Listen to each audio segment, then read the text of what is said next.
but I'm going to cover a lot of very detailed information regarding the history of Trump. Specifically, we're going to be looking at his father, and we're going to be looking at the elementary school that he attended and his father's donations to those schools, as well as the roots of that elementary school that he went to. I think he was there about 6 or 7 years, his first 6 or 7 years. There's actually images of him at this school all the way through like the 4th or 5th grade. And here's the deal. Don't fall into the Hegelian dialect. In fact, that is what we will be talking about extensively this morning. Do not automatically hate what I'm going to present to you just because it says things that could be construed as negative about Donald Trump. This is what they want. I believe this whole thing we call America is one giant Hegelian dialect, one giant psyop, team warfare. They get you on a team or a series of teams, things that you believe in and represent. They create the opposite of that team. So there's always somebody to hate. And you end up living your life in chaos because you can't even have a dinner with family without getting into some heated debate about some topic. And that's exactly where they want us. So the history of Trump. Is he one of them?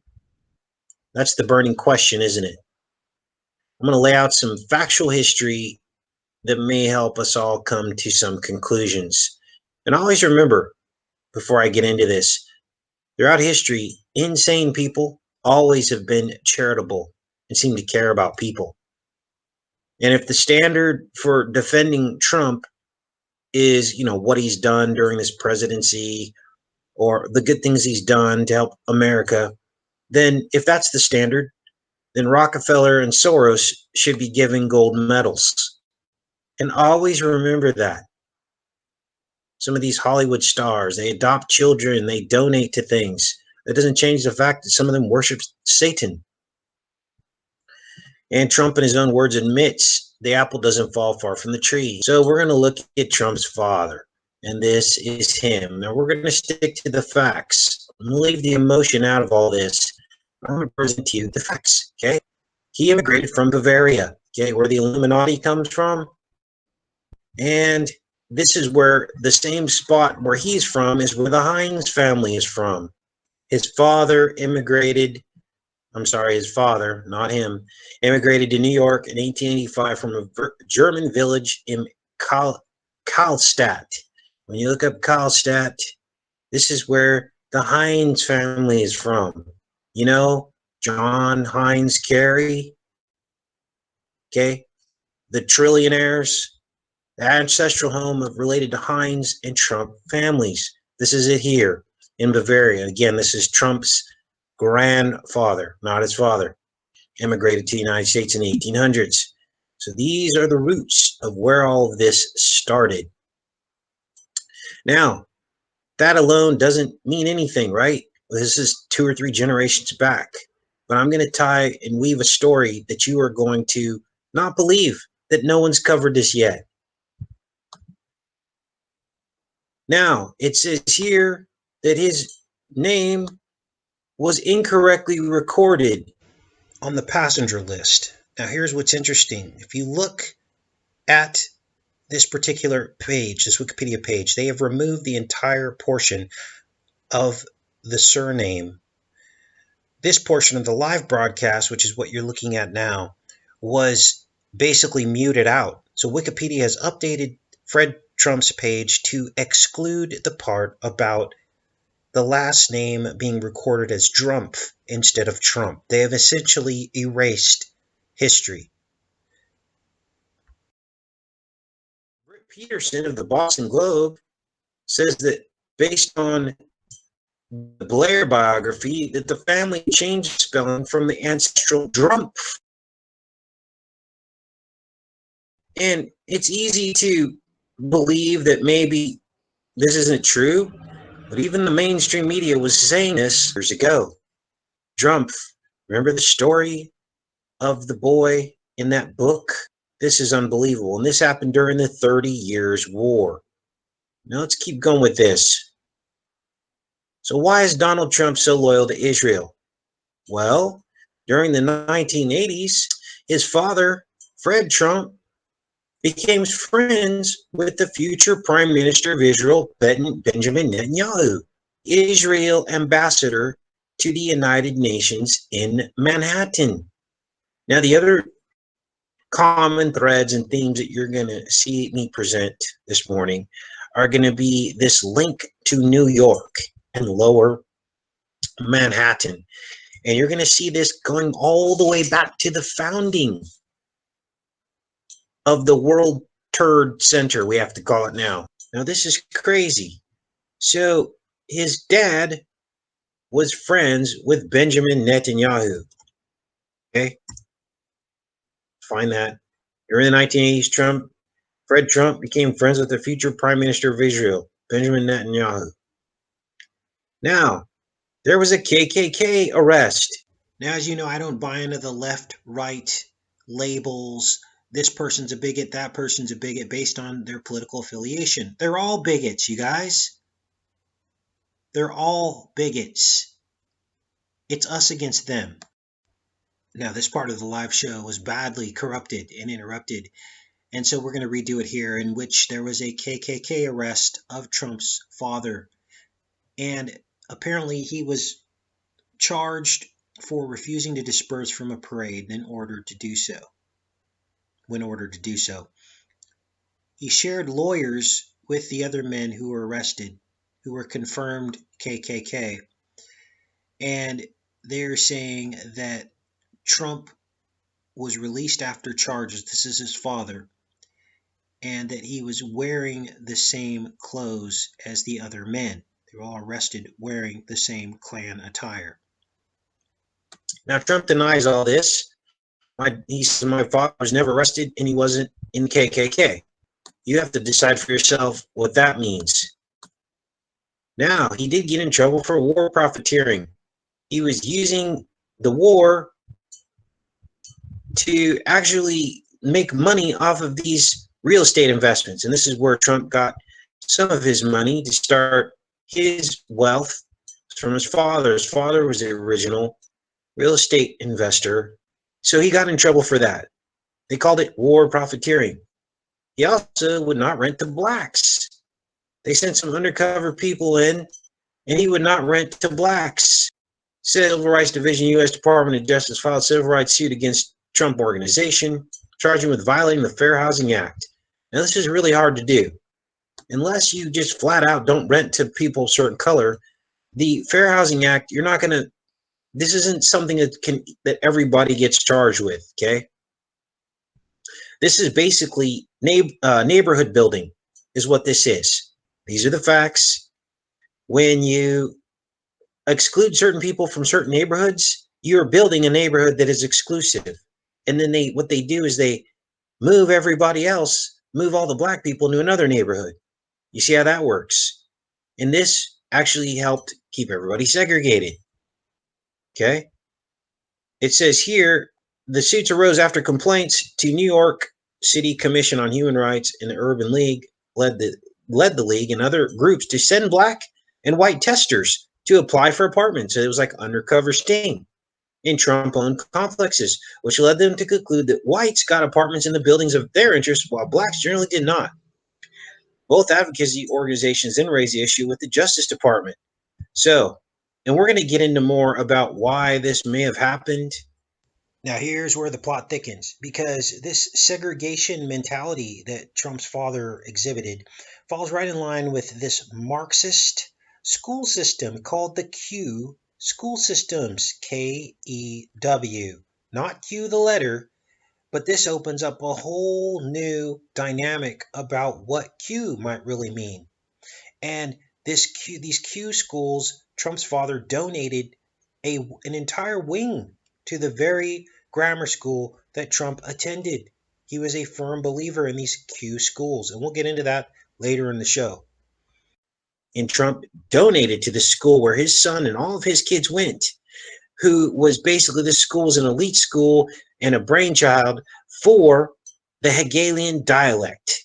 And this is what nobody else has covered yet. And this is history. So, what kind of things did Fred Trump do?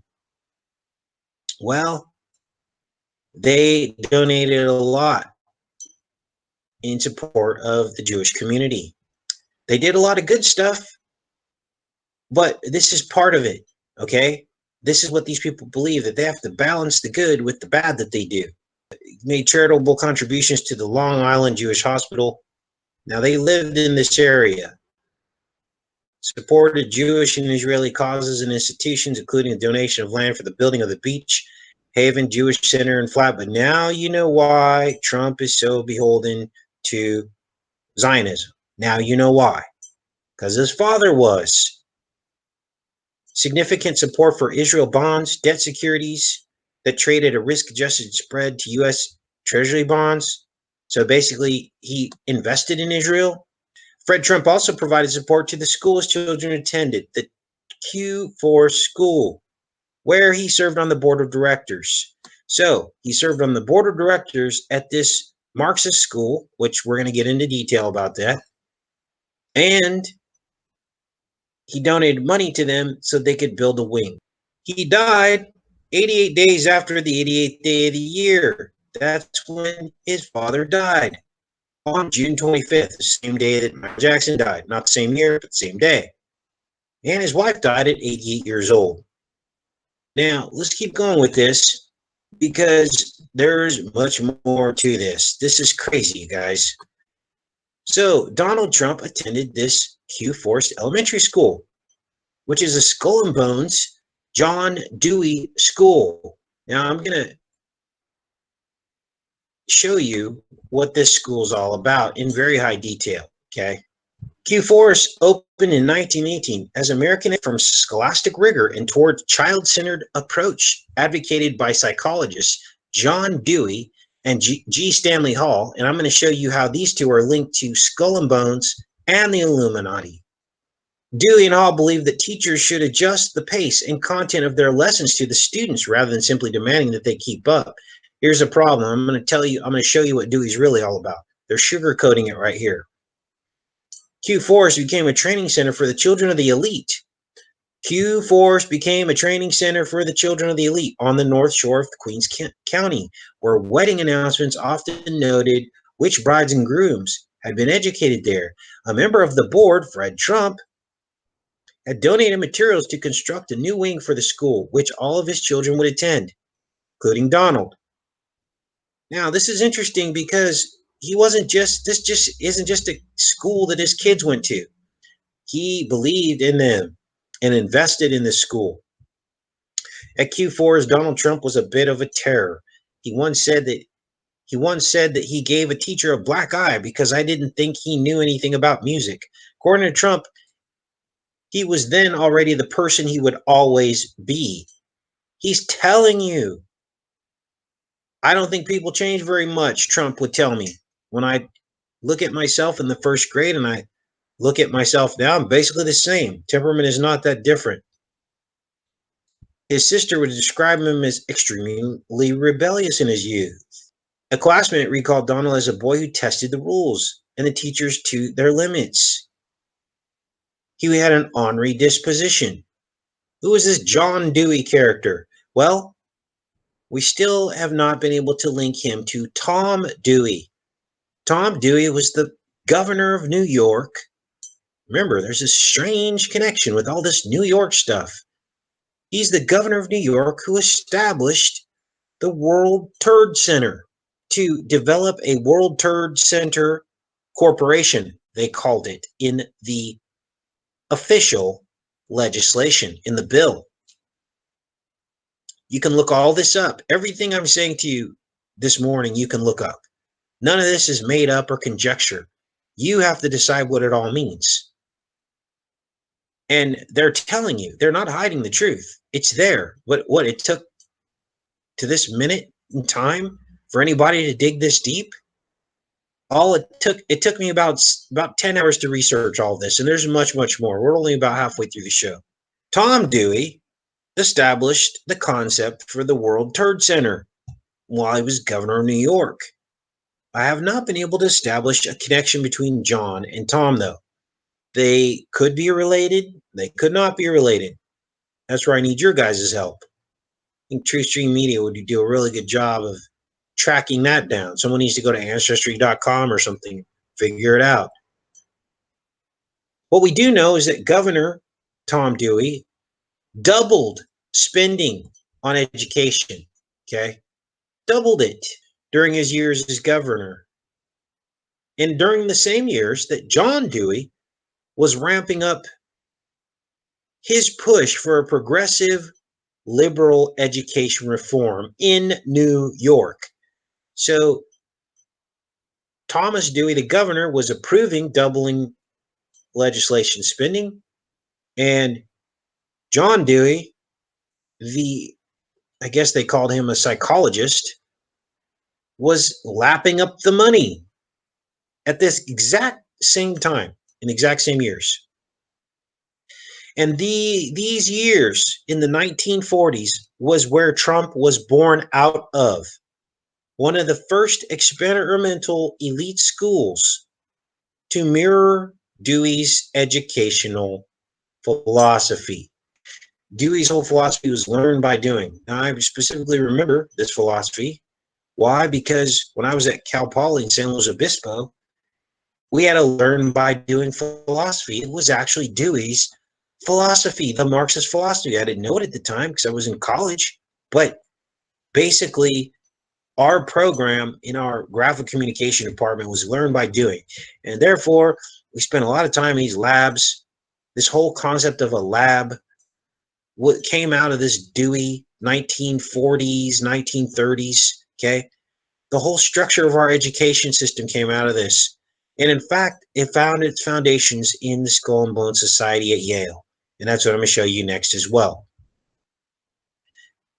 Now, it says here, Ord and Leather highlighted the importance of Dewey's work for outdoor educators and his conceptualism of transactional nature of experience and subsequent meaning-making inherent experience. So they're referencing Dewey here in this Forest school, okay? I'm linking Q Forest to Dewey is what I'm doing.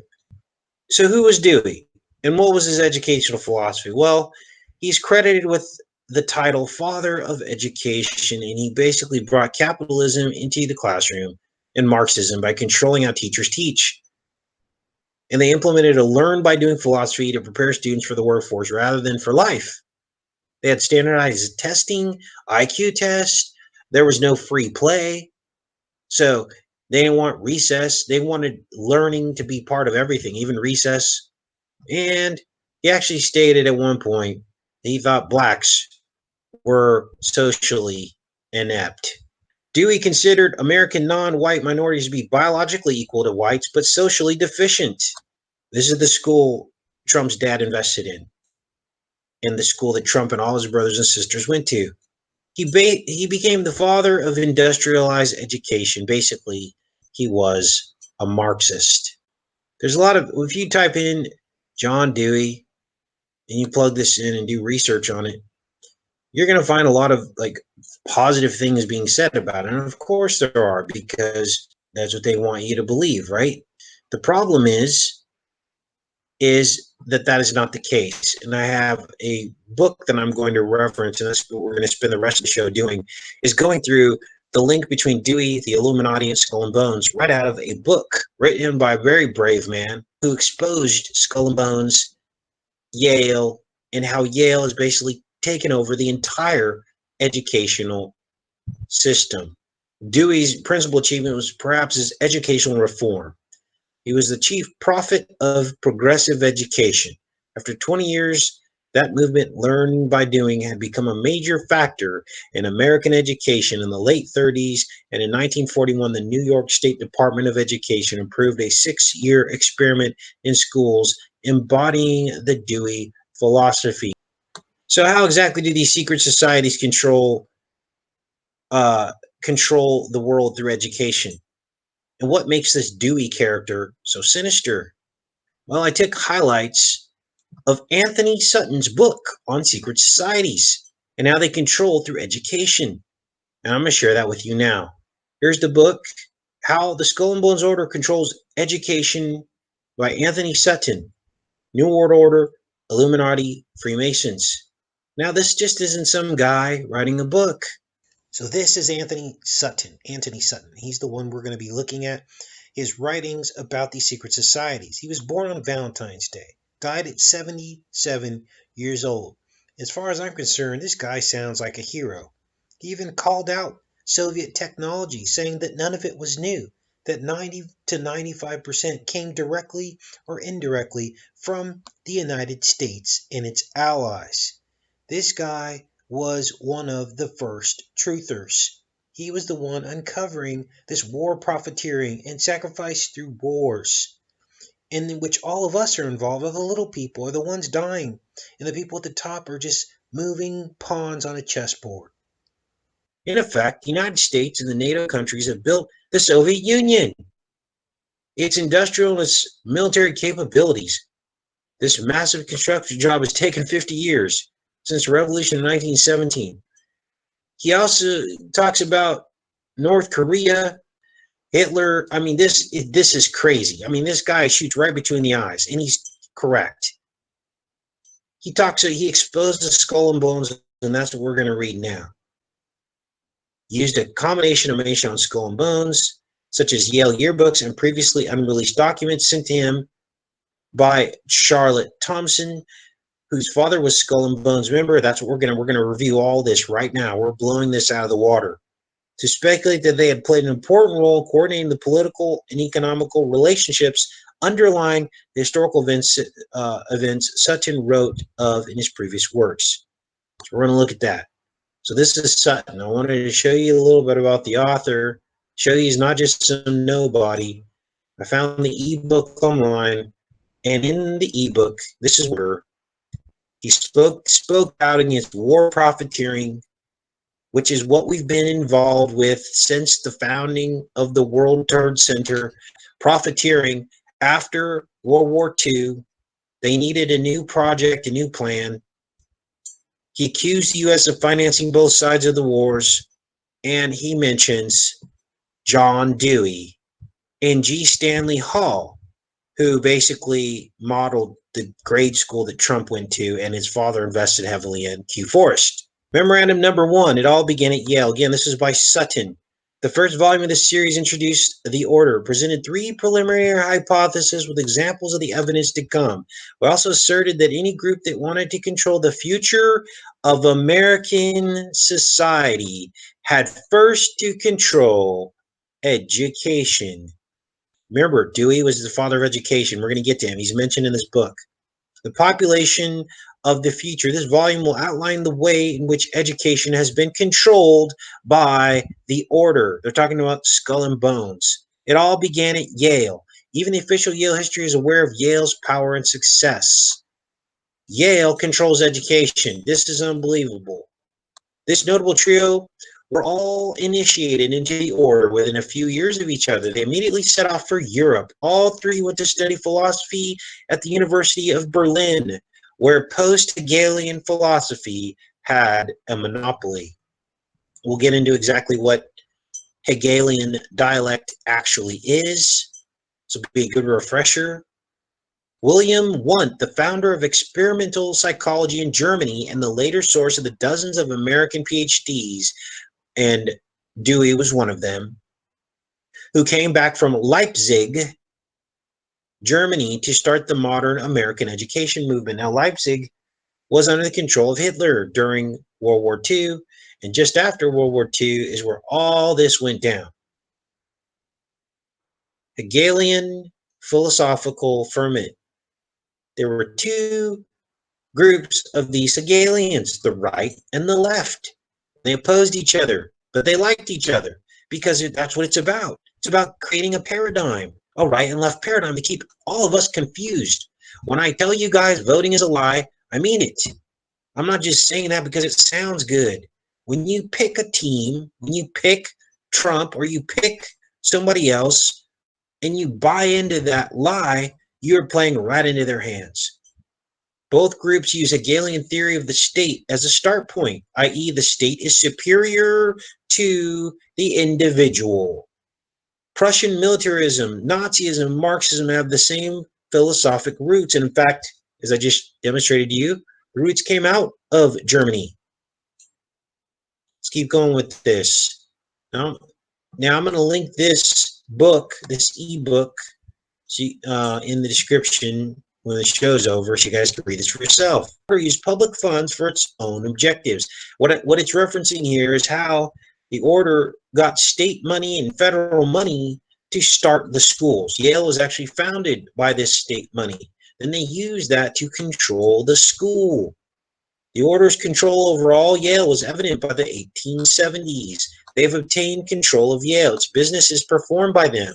Money paid to the college must pass into their hands and be subject to their will. No doubt, they are worthy men in themselves, but the many whom they looked down upon while in college cannot so far forget as to give money freely into their hands. So basically what that's saying is these initial people that came out of this Leipzig school who founded Yale with federal money, held on to the money, and basically Yale in its early days was a very poor school. The buildings were in disrepair because they was corrupt already.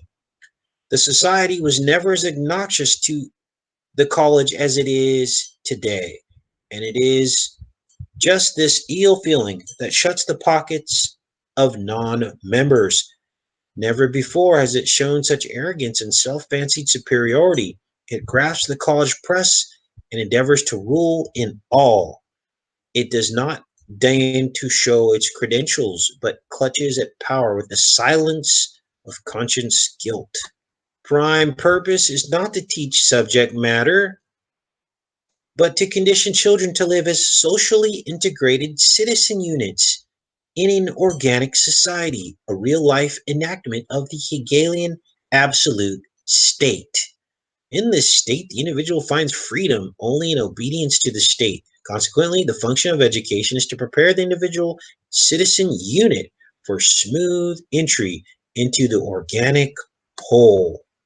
This is what Hegelianism is. They actually even tried to institute the ability to learn through a program they use for deaf-mute people. So far as education is concerned, the Illuminati objective was as follows. We must win the common people in every corner. This will be obtained chiefly by means of the schools and by open, hearty behavior, show, condescension, popularity, and toleration of their prejudices, which we shall at our leisure root out and dispel. See how that works? This is about as sinister as it gets. This was the stated goal of the Illuminati. They knew they had to get control through education. So the link between German experimental psychology and the American educational system is through American psychologist G. Stanley Hall. This is a new person I'm introducing into this conversation, G. Stanley Hall. As I showed you, G. Stanley Hall and Dewey were the psychologists who fashioned Q Forest, the school that Donald Trump went to and all his brothers and sisters, the one that his dad was on the board and donated a wing to. Are you starting to get, everyone wants to say he's not elite. He is elite. People are just in denial. Let's keep going with this. G. Stanley Hall was at the core of the order, the Yale Order Skull and Bones. William Wundt, professor of philosophy at University of Leipzig. The day that George Bush Jr. was born is when they conceptualized the World Trade Center. That's when they passed the legislation on July 6th. And it's saying here that William Wundt, this is a new character, was undoubtedly the major influence of G. Stanley Hall. William Wundt, influenced by Johann Herbart, and these are all characters of like the Illuminati, secret societies, and this whole Hegelian dialect. This guy applied Hegel to education, which in turn was picked up by Hall and John Dewey and modern educational theorists in the United States. Hegelian view of the individual as a valueless cog in the state. That's how they see us. This one-team view of the world was brought back from Leipzig to the United States by G. Stanley Hall and other Americans and went through what is known among psychologists as the Americanization of want, partially Marxist. You ever wonder when you're born why some people are rich and some people are poor? Because it's designed that way. Do you ever wonder why they don't teach like people like you and I how to be rich in school? You ever wonder why they don't go, okay, we're going to have an investment class now in 4th grade. We're going to show you what you're really supposed to do to build wealth in this life. But instead, they train you to be a slave. They know how to do it. They know how to make money out of thin air. Those are all the people that rule us. Even when some of these people go bankrupt, they're never bankrupt. They always have money. That's how they keep control over all us. Doctoral students from one and all found out through the United States, this is important, they established departments of psychology and education by the score. 117 psychological laboratories just in the period up to 1930. Prominent among these students were John Dewey. He was a brainchild from this group of Marxists. We're almost through this, you guys. Around the turn of the century, the order had made significant penetration into the educational establishment. Remember, when they say the order, they're talking about Yale. It's all started with Yale. Now you know the deep roots of Skull and Bones. They control the educational establishment. By utilizing the power of members in strategic positions, they were able to select, groom, and position non-members with similar philosophy and activist traits. Now let's see how the order moved into more specialized fields of education. Then we need to examine how the order fits with John Dewey, the source of modern American educational philosophy. Then how the order spread Dewey throughout the system. So Dewey's a very central character in this person's book, okay? It's not just mentioned once or twice. He's a very central character. We're not cherry picking here. This is huge. We can deduce the order's objectives for education from evidence already presented and by examining the work and influence of John Dewey, the arch creator of modern educational theory.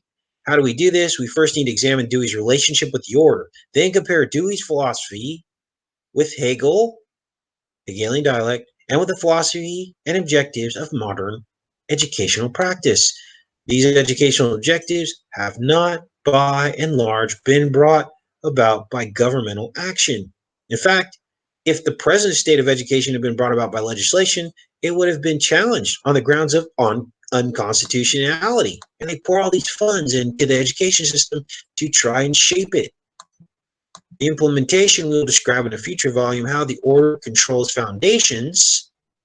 In fact, the history of the implementation of Dewey's objectives is also the history of the larger foundations. Dewey's linked in with Carnegie, Rockefeller, Peabody, Sloan, Slater, and 20th century. John Dewey worked for his doctorate at Johns Hopkins. Dewey's psychology was taken from G. Stanley Hall, we just mentioned, the first American student to receive a doctorate from Wilhelm Wundt at the University of Leipzig. In brief, philosophy and psychology came to Dewey from academics hand-picked by the order. A blend of Hegelian philosophy applied to Wundtian experimental psychology. In the work and implementation of the ideas of John Dewey that we find the objective of the order. When the order brought G. Leipzig to Johns Hopkins University, John Dewey was already there, waiting to write his doctoral dissertation on the psychology of Kant, already a Hegelian in philosophy. The school is primarily a social institution, education being a social process. This is John Dewey's own words. Listen very closely. The school is primarily a social institution, education being a social process. The school is simply that form of community life in which all those agencies are concentrated that will be most effective in bringing the child to share in the inherited resources of the race and to his own powers for social ends. Education, therefore, is a process of living and not a preparation for future living. So according to Dewey, his education is not child-centered, but state-centered. Dewey educational system does not accept the role of developing a child's talents, but contrarily, only to prepare his child to function as a unit in an organic whole. In blunt terms, a cog in the wheel of an organic society. Whereas most Americans have moral values rooted in the individual, the value of the school systems are rooted in the Hegelian concept of the state as the absolute. For Hegel, the individual has no value except as he or she performs a function in society. Dewey tried to brush the freedom of the individual to one side. Freedom only in obedience to the state. As one critic, Horace Callan, stated, John Dewey had a blindness to the sheer individuality of individuals. For Dewey, man has no individual rights. Man exists only to serve the state. This approach is reflected in political systems based on Hegel, whether it be Soviet communism or Hitlerian National Socialism. John Dewey follows Hegel's organic view of society. For example, education consists either in the ability to use one's power in a social direction or else an ability to share in the experience of others and thus widen the individual consciousness to that of the race. That education is to prepare a person to fit into society rather than develop individual talents. This is why school is so boring for people, you guys. To Herbert, who influenced by the Swiss Pestalozzi, personal development cannot be achieved by developing individual talents. It must take the form of preparation to serve society, according to Herbert, Dewey, and Pestalozzi. Pestalozzi was a member of the Illuminati with the code name Alfred. John Dewey was one of the first doctorates from Johns Hopkins under Hall and Morris, followed by Woodrow Wilson, who was a president of Princeton University before he became president of the United States. John Dewey, the originator of modern educational theory, took his doctorate at Johns Hopkins under Hegelians. Dewey's work is pure Hegel in theory and practice and is totally inconsistent with the Constitution of the U.S. and rights of the individual. A comparison of German Hegelians, John Dewey, and modern educational theorists demonstrates the parallelism. Children do not go to school to develop individual talents, but to prepare as units in an organic society. In brief, the order initiated and controlled education in this century by controlling its content. The content is at variance with the traditional view of education, which sees each child as unique, and the school is a means of developing this uniqueness. They appear to be preparing children for political objective, and this sums it all up, which also happens to be the objective of the order. The emphasis is on global living, preparing for a global society. It is apparently of no concern to the educational establishment that children can't read, can't write, and can't do elementary mathematics, but they are going to be ready for the brave new world. And that's it, you guys.